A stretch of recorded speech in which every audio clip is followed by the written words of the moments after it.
KVR Maths Academy, Maths an Easy Way.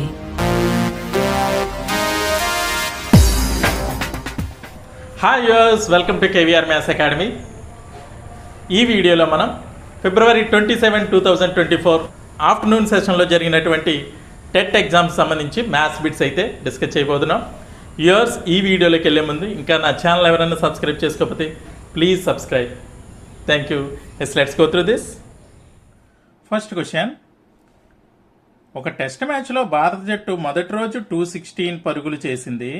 రెండవ రోజు మొదటి రోజు కంటే 172 పరుగులు ఎక్కువ చేసిందంట. అయినా రెండవ రోజు చేసిన పరుగులు ఎన్ని అంటున్నాడు. అంటే ఫస్ట్ డే చేసిన పరుగులేమో 216, రెండవ రోజు చేసింది 216 కంటే 172 ఎక్కువ చేశారట. అయితే గనక రెండవ రోజు చేసిన పరుగులు ఎన్ని అని అడుగుతున్నాడు. ఏం చేయాలి అప్పుడు మనం? 216కి 172 యాడ్ చేసేయాలి, అంతే కదమ్మా. ఎస్ 388 అనమాట. అంటే రెండవ రోజు చేసిన పరుగులు 388. Right. Next, the difference of two numbers is 568. If one number is 796, then the other number is. అంటే రెండు సంఖ్యల భేదం వచ్చి 568 అట. అందులో ఒక సంఖ్య 796 అంటున్నాడు. రెండవ సంఖ్య అంటే ఏం చేయాలి మనం? 796 నుంచి 568 సబ్ట్రాక్ట్ చేయాలి, అంతే కదమ్మా. తీసేయాలి. 16 మైనస్ 8 ఈజ్ 8. ఇక్కడ 8 ఉంటుంది, అంతే కదమ్మా. 8 మైనస్ 6 2, 7 మైనస్ 5 2, 228 అనమాట. Next, when a rational number is multiplied by 5/2 and 2/3 is added to the product minus 7/12, then the number is. అంటే ఒక అకరణీయ సంఖ్యను 5/2తో గుణించి ఆ లబ్ధాన్ని 2/3ని కూడితే మైనస్ 7/12 వస్తుంది అన్నాడు ఆ సంఖ్య. ఒక అకరణీయ సంఖ్య x అనుకున్నామమ్మా, దాన్ని 5/2తో గుణించమంటున్నాడు. 5/2తో గుణించి ఆ లబ్ధానికి 2/3 యాడ్ చేస్తే మైనస్ 7/12 వస్తుంది అని ఇచ్చినప్పుడు ఈ విధంగా ఇచ్చాడు. కాబట్టి క్లియర్గా మనం ఇలా వేసుకున్నాం అనుకోండి, సమ్ చేయడం చాలా ఈజీ అవుతుంది అనమాట. Right. So x into 5/2 plus 2/3 కదా. ఎస్, ఇక్కడ x ఇంటూ 5/2 అనేది ఒక టర్మ్, ఇది ఒక టర్మ్. 2/3ని ఇటువైపు ట్రాన్స్ఫర్ చేసేద్దాం. x into 5/2 is equal to minus 7/12 plus 2/3 ఇటువైపు ట్రాన్స్ఫర్ చేస్తే మైనస్ 2/3 అవుతుంది. ఇక్కడ కూడుతుంది, యువతలకు వస్తే మైనస్ అనమాట. అంతేగాని ఇటువైపుకి వెళ్ళింది కదా అని 3/2 అని రాయకూడదు. Right. Yes, x into 5/2 is equal to LCM వచ్చి 12, 1 టైం కాబట్టి 1 7 మైనస్ 7 మైనస్ 3 4 టైమ్స్ క్యాన్సిల్ అవుతుంది. 3 4 12 కదా. 4 ఇంటూ 2 8. అంటే x into 5/2 is equal to minus 15 minus 7 minus 8 రెండు మైనస్లు ఉన్నాయి కాబట్టి రెండు యాడ్ చేశారు బై 12. అంతేనమ్మా. x ఈజ్ ఈక్వల్ టు ఇప్పుడు మైనస్ 15/12. ఇక్కడ చూడండి, ఇక్కడ మల్టిప్లై చేస్తుంది, గుణిస్తుంది కాబట్టి యువతలకు వస్తే భాగిస్తుంది. అంటే ఫ్రాక్షన్ తిరబడి వేసేయచ్చు అనమాట. 2/5 అని వేయచ్చు మనం. సో 5 3s 15, 3 4s 12, 2 2s అంటే x is equal to minus, ఇక్కడ మైనస్ ఉండిపోయింది కదా, మైనస్ 1/2 అనమాట ఆన్సర్. కరణీయ సంఖ్య ఏంటి? Minus 1/2. Right. Next, n/2 minus 3n/4 plus 5n/6 is equal to 21 అయినా n వాల్యూ ఎంత అని అడుగుతున్నాడు. సో ఏం చేద్దాం, వీటన్నిటికీ ఎల్సిఎం చేసేద్దాం. కాసాగు చేస్తే కనుక 2కి 4కి 6కి 2కి 4కి 6కి కాసాగు 2 1s 2 2s 2 3s ఇంకేం క్యాన్సిల్ అవ్వ కాబట్టి 2 2s 4 4 3s 12 అయింది. 12 అయింది కాసాగు. 2 12లో 6 సార్లు పోతుంది. So 6 into n 6n minus ఉంది, మైనస్ వేసాం. 4 12లో 3 సార్లు 3 3 9n ప్లస్ ఉంది. 6 2 12 2 2 5 10n ఈజ్ ఈక్వల్ టు 21. చూడండి, ఇక్కడ ప్లస్లు 2 ఉన్నాయి కాబట్టి 6 plus 10 16n. 16nలోంచి 9n తీసామనుకోండి, 7n/12 is equal to 21. n is equal to 21 into 7/12 యువతలు తీసుకొస్తే 12/7 అవుతుంది. 7 3 21, 3 12 36. అంటే ఆ n విలువ ఎంత అయిందనమాట? 36 అయిందనమాట క్లియర్గా. Next, the number which is not a perfect cube అంటున్నాడు. నాట్ ఏ పెర్ఫెక్ట్ క్యూబ్ అంటే పరిపూర్ణ ఘనము కాని సంఖ్య అని ఇచ్చాడు. కానీ అంటే అది కంపల్సరీ పరిపూర్ణ ఘనం అవ్వాలంటే ఎన్ ఇంటూ ఎన్ క్యూబ్ ఫాములు ఉంటే కనుక అది పరిపూర్ణ ఘనం అవుతుంది. లేని పక్షంలో అది పరిపూర్ణ ఘనం అవ్వదు. ఇక 216 అంటే 6 క్యూబ్ అని రాసుకోవచ్చు. 64 4 క్యూబ్ అని రాసుకోవచ్చు. 125 అంటే 5 క్యూబ్ అని రాసుకోవచ్చు. కానీ 500 అలాగా రాసే విధానం అయితే లేదు కాబట్టి 500 అనేది పరిపూర్ణ ఘనము కాదు. Right. Next, the length of A room is 30 meters and breadth is 20 meters. Then the ratio of the length of the room to the breadth of the room. ఒక గది పొడవు 30 మీటర్లు, వెడల్పు 20 మీటర్లు అయిన గది పొడవు వెడల్పుల నిష్పత్తి అన్నాడు. పొడవు ఎంతమ్మా? 30, వెడల్పు 20. 0 0 క్యాన్సిల్ చేసేయండి. 3:2. చాలా ఈజీ కదా. Next, convert 12/16 into %. 12/16ని శాతంలోకి మార్చగా 12/16 ఇంటూ శాతం అంటే 100% కదా. ఎస్, చూడండి, 4 3 12, 4 4 16, 4 25 100, 3 25 అంటే 75%. రైట్. చూడండి, వహీదా ఒక ఎయిర్ కూలర్ను 10% పన్నుతో కలిపి 3300 కొన్నది. అయినా వ్యాట్ కలపక ముందు ఎయిర్ కూలర్ ఖరీదు ఎంత అంటున్నాడు. అంటే Waheeda bought a cooler for 3300 including the tax of 10% అన్నాడు కదా. అంటే వ్యాట్ కలపకపోతే దాని వాల్యూ ఎంత అని అడుగుతున్నాడు. ఎస్, దాని వాల్యూ అయితే ఎక్స్ అనుకుందాం. X into 10% is equal to 3300 కదా. అంటే 10% అంటే 110/100 ఈజ్ ఈక్వల్ టు 3300. అంతే కదమ్మా. So X is equal to 3300 into 110/100 యువతలకు వస్తే 100/110 110. 0 0 క్యాన్సిల్ అయిపోయింది. 11 3 33 0. అంటే దట్ ఈస్ కూడా ఎక్స్ ఈజ్ ఈక్వల్ టు 3000. అంటే వ్యాట్ కలపకపోతే గనక దాని వాల్యూ వచ్చి 3000. Right. Rupees 3,500 is given at 7% per annum rate of interest. Then the interest received at the end of 2 years అన్నాడు. అంటే చూడండి, 3,500 రూపాయలు ఇవ్వబడిందంటే 7% వడ్డీ రేటుతో. అయినా 2 సంవత్సరాల తర్వాత పొందే వడ్డీ ఎంత అంటున్నాడు. ఎస్, వడ్డీ అంటే మనం ఫార్ములా ఏంటి? I is equal to PTR/100 కదా. సింపుల్. అంటే P అంటే ప్రిన్సిపల్ అమౌంట్ 3,500 ఇంటూ టైం ఎంత అమ్మా? 2 years అని ఇచ్చాడు కాబట్టి 2 into rate of interest 7/100. 2 zeros cancel అయిపోయినాయి. That is equal 35 2 70, 77 490. Third option is the correct one అనమాట. Next, improper fraction of 2 5/6. 2 5/6 యొక్క అపక్రమ భిన్నం అన్నాడు. 2 5/6 ఏం చేయొచ్చు? దీన్ని 6 ఇంటూ 2 ప్లస్ 5/6. 6 12, 12 ప్లస్ 5 17/6 అనమాట. Next, the rainfall in millimeter of a city in 7 days set in week was recorded as అని ఇలా ఇచ్చారు. The mean rainfall for a week in millimeters అన్నాడు. చూడండి, 7 రోజుల్లో ఒక నగరంలో నమోదైన వర్షపాతం మిల్లీమీటర్లో ఈ విధంగా ఇచ్చాడు. అయినా సగటు వర్షపాతాన్ని అన్నాడు. సగటు అంటే ఏంటి? మనం ఫైండ్ అవుట్ చేయాల్సింది some of the observations by number of observations.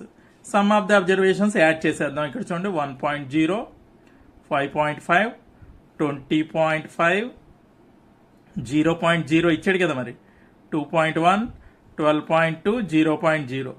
Actual 0.0 అనేది యాడ్ చేయగలదు, జస్ట్ మీకు అవగాహన కోసం వేసాను అనమాట నేను.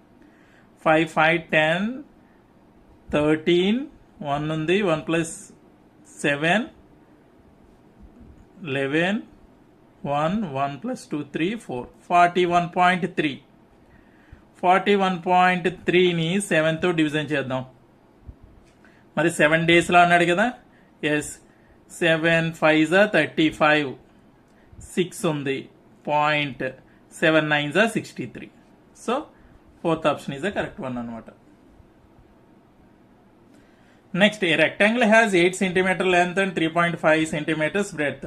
What is the perimeter of the rectangle అన్నాడు. పెరిమీటర్ ఫైండ్ అవుట్ చేయాలి. పెరిమీటర్ అంటే 2 ఇంటూ L ప్లస్ B కదా, ఫార్ములా తెలుసు మనకి. అంటే 2 ఇంటూ లెంత్ ఎంత?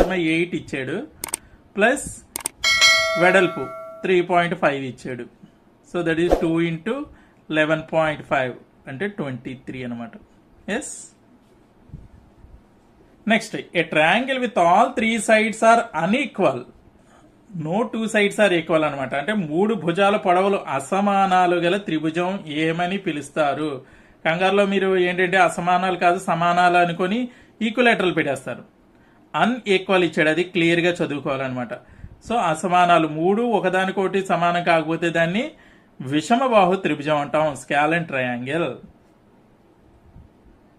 Next, the number of faces of a triangular pyramid, త్రిభుజాకార పిరమిడ్ యొక్క ముఖముల సంఖ్య. త్రిభుజాకార పిరమిడ్ ఎలా ఉంటుందమ్మా? ఎస్, చూడండి ఈ విధంగా ఉంటుంది. ఇది త్రిభుజాకార పిరమిడ్ అంటే ఇక్కడ 1 2 3, దీని వెనకాల ఇంకో ఫేస్ ఉంటుంది, అంటే 4 ఫేసెస్ అనమాట, 4 ముఖాలు ఉంటాయి. నెక్స్ట్, యాక్యూట్ యాంగిల్ మీన్స్, అల్పకోణం అంటే అర్థం ఏంటి? Less than 1/4 of the revolution, half of a revolution, 1 complete revolution, more than half revolution.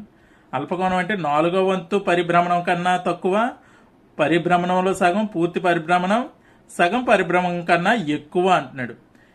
Acute angle అల్పకోణం అంటే ఏంటమ్మా? It is less than 90 degrees. పరిభ్రమణం అంటే మనకి మొత్తం టోటల్ గా ఇలా తిరిగి వచ్చేసింది అనుకోండి, 360 degrees తిరిగితే అది పరిభ్రమణం అంటాం. సో ఇక్కడ మనకి 90 degrees కన్నా తక్కువ అంటే 90 degrees అంటే 360లో 4వ వంతు కంటే తక్కువ, less than 1/4 of the revolution. Right. Next, AB, this figure represents. AB ఇలా ఇచ్చాడు, ఇదేంటమ్మా? రే, కోణం కదా. ఇలా బోత్ సైడ్స్ ఉంటే గనక, ఇలా ఉంటే గనక ఇది ఏమవుతుంది? సరళ రేఖ అవుతుంది, అవునా? సరళ రేఖ. మరి ఇలాగ బోత్ సైడ్స్ యారో మార్క్ లేకపోతే గనక ఇది రేఖాఖండం, లైన్ సెగ్మెంట్ అవుతుంది, ఇది లైన్ అవుతుంది. ఒకవైపుకి మాత్రం ఉంటే రే అవుతుంది అనమాట. రైట్, ఏబి కిరణం. Next, mother has made laddoos. She gave some laddus to guests and family members. Still 5 laddus remained. If the number of laddus mother gave away is L, how many laddus did she make? అంటే తల్లి లడ్డూలు చేసిందంట, ఆమె అతిథులు మరి కుటుంబ సభ్యులకు కొన్ని ఇచ్చేసిందంట. ఆ ఇచ్చిన లడ్డూల సంఖ్య ఎంత అన్నాడు? L అన్నాడు. ఇంకా ఎన్ని మిగిలినాయమ్మా? 5 laddus మిగిలినాయి. అంటే ఆమె తయారు చేసిన మొత్తం లడ్డూలు అంటే ఏం చేయాలి? L ప్లస్ మిగిలినవి, ఇవి ఇచ్చినవి ప్లస్ మిగిలినవి కలిపితే మొత్తం తయారు చేసిన లడ్డూలు వస్తాయి కదా, L + 5. Right. Next, factors of 2xy + 3x + 2y + 3, దీని యొక్క కారణాంకాలు అడిగాడు. రాద్దాం చూడండి. 2xy + 3x + 2y + 3 కదా. ఇక్కడ 2xy ఉంది, ఇక్కడ 2y ఉంది, ముందు రాసేద్దాం 2ని. 2xy + 2y + 3x + 3 ఇలా రాద్దాం. రెండిట్లో ఏం కామన్ తీయచ్చామో? ఈ 2 టైమ్స్ లో 2y కామన్ గా ఉంది కాబట్టి ఇక్కడ మిగిలిపోయింది x, ప్లస్ 2y తీసేస్తే 1 ఉన్నట్టు, ప్లస్ ఈ రెండిట్లో 3 కామన్ తీసామనుకోండి, ఇక్కడ x మిగులుతుంది, ఇక్కడ 1 మిగులుతుంది. సో అగైన్ x + 1 అనేది కామన్ తీసామనుకోండి, ఇంకేముంటుంది? 2y + 3. అంటే ఫ్యాక్టర్స్ కింద డివైడ్ చేస్తే x + 1 × 2y + 3. ఎక్కడ చూడండి, x + 1 × 2y + 3. ఎస్, ఎలా రాసినా పర్వాలేదు, తెలుసు కదమ్మా. ముందు అంటే a × b అన్నా b × a అన్నా ఒకటే కాబట్టి ఇది ముందు వెనక రాసిన ప్రాబ్లం లేదు. Next, -3 whole power m + 1 × -3 whole power 5 is equal to -3 whole power 7. Then the value of m is అన్నాడు. రైట్, చూద్దాం. m వాల్యూ ఫైండ్ అవుట్ చేద్దాం. ఇక్కడ -3 power m + 1 × -3 whole power 5 is equal to -3 whole power 7 అని ఇచ్చాడు కదమ్మా. చూడండి, ఇక్కడ a power m × a power n formula ఏంటి? a పవర్ m + n అంటే -3 పవర్ m + 1 + 5 వేసుకోవచ్చు, -3 whole power 7. So -3 whole power m + 6 అయింది is equal to -3 whole power 7. That employees when the bases are equal, powers are also equal. భూములు సమానం అయితే ఘాతాలు కూడా సమానం చేయొచ్చు. m + 6 is equal to 7. m is equal to 7 + 6 transfer చేస్తే -6 అయింది, 1 అనమాట. m is equal to 1. Is it clear? Lakshmi's father is 49 years old. He is 4 years older than 3 times of Lakshmi's age. The quotation from the statement is, Lakshmi తండ్రి వయసు 49 సంవత్సరాలు, అతని వయసు లక్ష్మీ వయస్సుకు 3 రెట్ల కంటే 4 సంవత్సరాలు ఎక్కువైట. అయితే కనుక ఈ వాక్యం యొక్క సమీకరణ రూపం అన్నాడు. లక్ష్మీ వయసు ఎక్స్ అనుకున్నాం అనుకో అమ్మా, లక్ష్మీ ఎక్స్ అనుకున్నాం. ఫాదర్ యాక్చువల్లీ ఎంత 49 ఇయర్స్. ఫాదర్ ఏజ్ అంట లక్ష్మీ ఏజ్కి 3 రెట్ల కంటే 4 సంవత్సరాలు ఎక్కువ. అంటే 3 రెట్లు అంటే 3x ప్లస్ 4 సంవత్సరాలు ఎక్కువ అంటే 4 ఈజ్ ఈక్వల్ టు దేనికి సమానం, ఫాదర్ ఏజ్కి సమానం అంట 49. సో ఇది మనకు కావాల్సిన equation. 3x plus 4 is equal to 49. So ఇక్కడ ఎలా ఉందా, ఇక్కడ అంటే వాడు ఏమనుకున్నా అంటే ఎక్స్ ప్లేస్ లో y పెట్టాడు అంతే. 3y plus 4 is equal to 49. మనం x అనుకున్నాం, వాడు y అనుకొని ఇచ్చాడు అనమాట. Right. Mastan wants to build a 10 meter length of wall and he has completed 4 meters 10 centimeters of wall. How much more has he get to build? అంటే మస్తాన్ 10 మీటర్ల గోడను అయితే కట్టాలనుకున్నాడంట. 4 మీటర్ల 10 సెంటీమీటర్ల గోడ అయితే పూర్తి చేసాడట. ఇంకా ఎంత కట్టాలి అని అడుగుతున్నాడు. ఏం చేయాలి, 10లోంచి 4 మీటర్లు 10 సెంటీమీటర్లు అయితే సబ్ట్రాక్ట్ చేసేద్దాం. మీటర్స్ సెంటీమీటర్ వేసుకోండి. ఇక్కడ 10 మీటర్లు, ఇక్కడ 0 వేసుకోండి. మరి ఇక్కడ 4 meters 10 centimeters. ఎంత 0 9. ఇక్కడ ఇప్పుడు బారోయింగ్ ఇచ్చేస్తే ఇక్కడ ఎంత ఉంటుందమ్మా, 9 కదా, 5. అంటే 5 meters 90 centimeters అనమాట. చూడండి answer. Third option is the correct one అనమాట. నెక్స్ట్, రజిత వయసు 9 సంవత్సరాలు. ఆమె సోదర వయస్సు రజిత వయసుకు రెట్టింపు అయినా ఆమె సోదర వయస్సు సంవత్సరాల్లో అని అడుగుతున్నాడు. క్లియర్గా ఇచ్చేసాడు, రెట్టింపు అని 2 times అనేసి ఇచ్చేసాడు. రైట్, ట్వైస్ అనేసి ఇచ్చేసాడు. కాబట్టి ఈ 9 2 into 9 18 years అనమాట. Next, if each edge of a cube is doubled then how many times will its volume increase? సమఘనం యొక్క ప్రతి అంచు రెట్టింపు చేసిన దాని ఘన పరిమాణం ఎన్ని రెట్లు పెరుగుతుంది అంటున్నాడు. రైట్, అంటే ఘన పరిమాణం ఫార్ములా ఏంటమ్మా, s³ అంతే కదా, s³ సమఘనం యొక్క ఘన పరిమాణం. ఏం చేశాడు వాడు, ప్రతి అంచు 2 రెట్టింపు చేశాడు అంటున్నాడు. అంటే 2s³ అవుతుంది.